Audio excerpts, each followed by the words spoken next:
how to fix WhatsApp call Unavailable problem easily and fast. First thing you want to do, guys, to fix this problem is actually so easy. Open the settings and then go to the apps manager.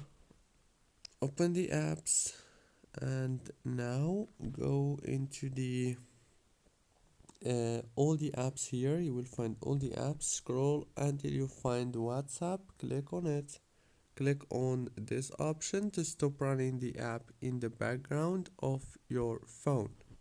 After you click on it, now you have to go into the permissions. Make sure that the phone permission is enabled and microphone also.